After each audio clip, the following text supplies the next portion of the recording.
Hello, good morning and welcome. Talking Really channel, having a chat in the bedroom today.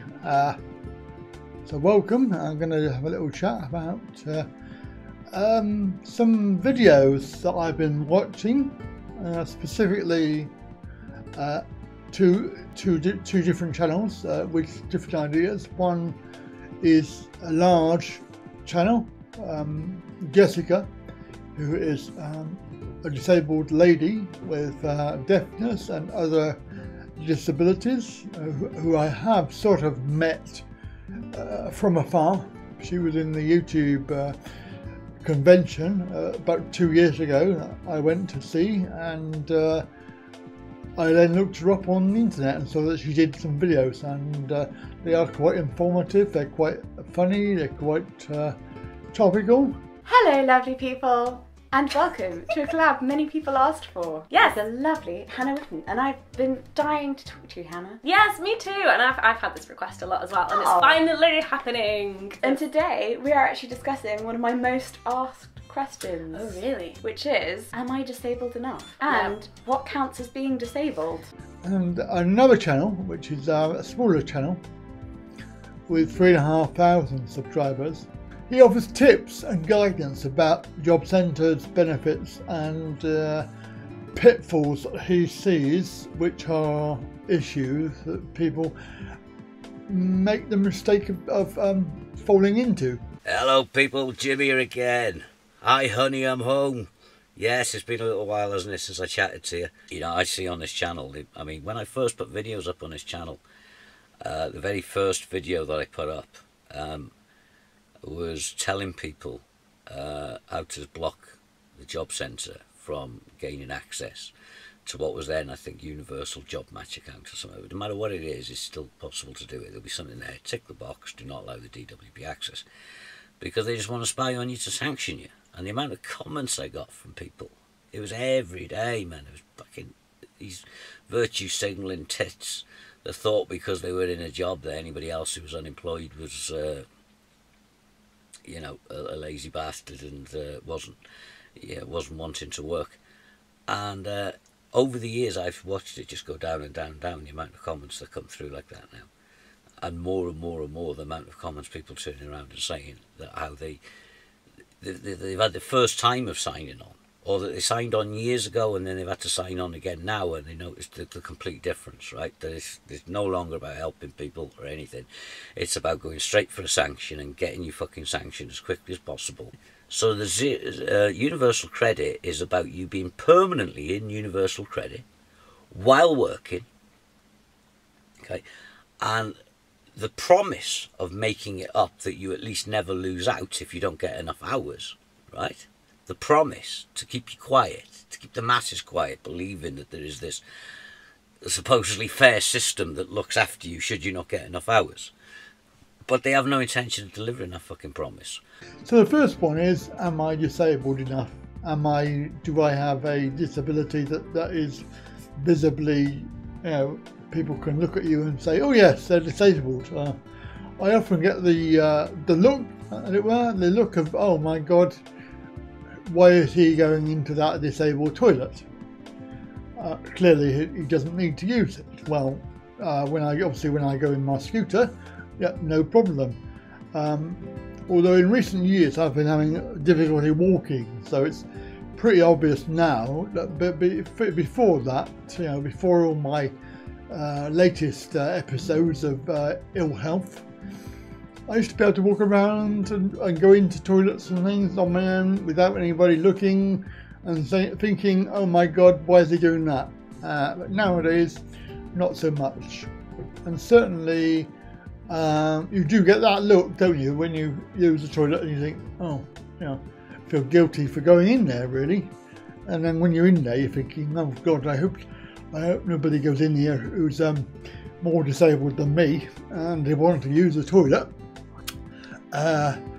In Thailand, they generally have disabled toilets, which are the standard toilet, whereas the average toilet is a squat toilet, which really I can't manage that.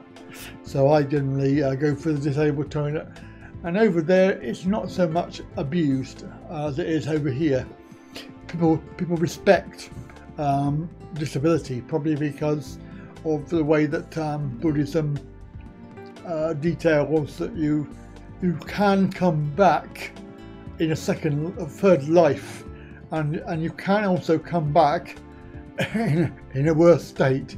So it's always best to respect your fellow human beings. Many times I've been for a job interview and I thought, yeah, I've got that job, only to find out I haven't got the job. In fact, and in one occasion I had where I was desperate for this job, and I thought I'd actually managed to get it. It was they actually rang me up and said, sorry, you haven't got the job. And I was like, oh right, okay, well that's disappointing.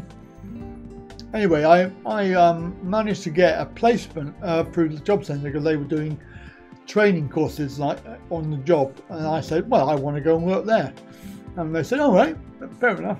So I got a job. I got a training job in the company that had refused me, and during the 3 months that I was there, I showed them what they missed, basically what they could have had. They took on a young lad. He had no idea programming. He had no idea. I had to teach him how to do it, and they saw this because when I left to get a proper job. I left. I had a proper job lined up, so I left that job. Shortly after, I had a visit from them at my house, and they said, "Oh, please, please, will you reconsider? Will you come back and work for us full time?"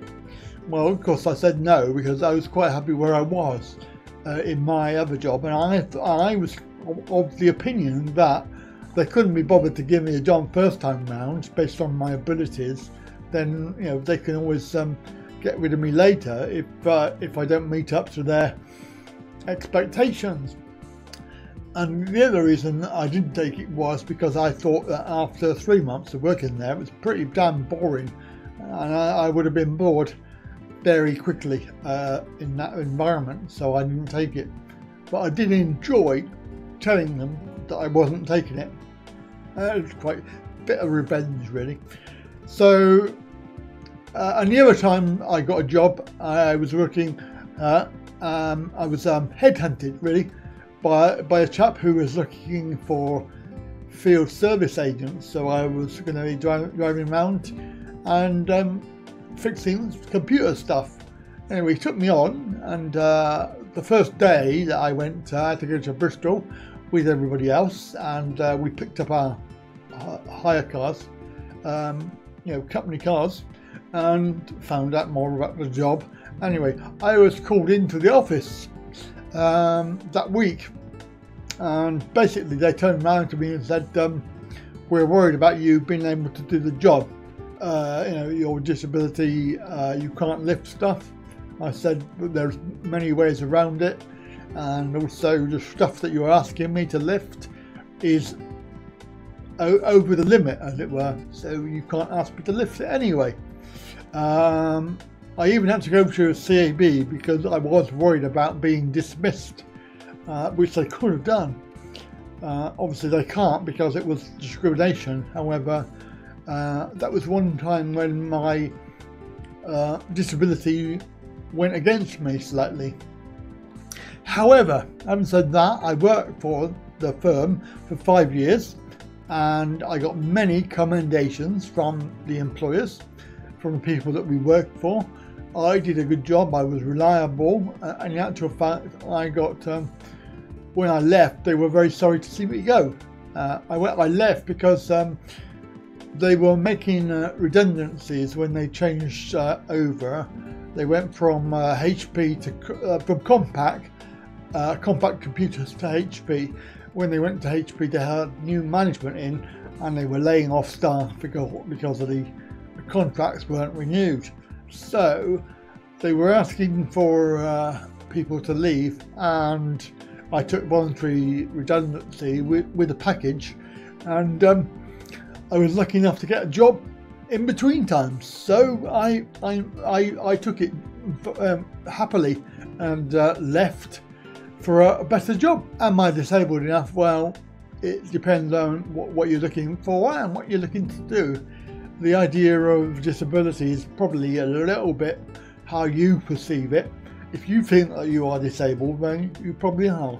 If you think that you can do everything and you have a go at it, then you're not disabled. So it's entirely an attitude, I think. But other people have different ideas, and certainly within the last 10 years we've had a downturn in people, what they think of disabled. They would happily abuse you verbally and physically, especially if you go to park in a blue badge bay or use a disabled toilet. They are happy to voice their objections to you, and it's quite offensive, really, to be honest with you, in this day and age, that we treat people in that way, and it all comes really from the top. So the Tories have pursued this vendetta of hate, and even the UN have condemned the Tories' actions, but they've done nothing about it. We are victims of their abuse, and no one seems to be bothered about it. The other channel, which was interesting, was a chappie giving advice about things that he's seen, and I found it a little bit negative and sort of untrue in some aspects, because I have worked with these people and I had a good working relationship with my local job centres, and the people that I was helping were what the job centre would be difficult to place, and certainly my success at helping them find work was also something that I was proud of and also recognised within my firm. They might have no self-confidence. They may even be very shy, for example, in which case, meeting somebody in a public place is quite good for security and peace of mind. The Short Trust project that I'm involved in is called Progress to Work, and it's funded by the Job Centre. My job involves working with clients who have a substance misuse issue, trying to identify what they want to do with the rest of their life. I was in a prison cell. I'd been on drugs for the last year and a half, and my life just went spiralling down. Andy is a source of inspiration and motivation. He's always on hand. He's always got an answer to any question that I've got. Progress to Work's really given me that clear direction of where I want to go in my life. So the channels out there are varied, and of course we are here. I do try to aim for truth, and I do some research to make sure that what I'm saying is true. However, I don't know everything, and I'm not always right.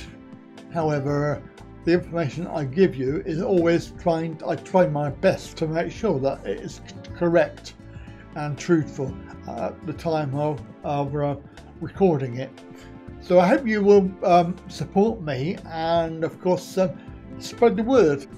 Subscribe, and also click like and share, and of course share the videos that I have with your family and friends, and encourage them to come over and subscribe as well. We've managed to get to 1,000 subscribers, but of course it doesn't stop there. So we are looking at 2,000, 3,000, 5,000, 10,000 subscribers would be nice.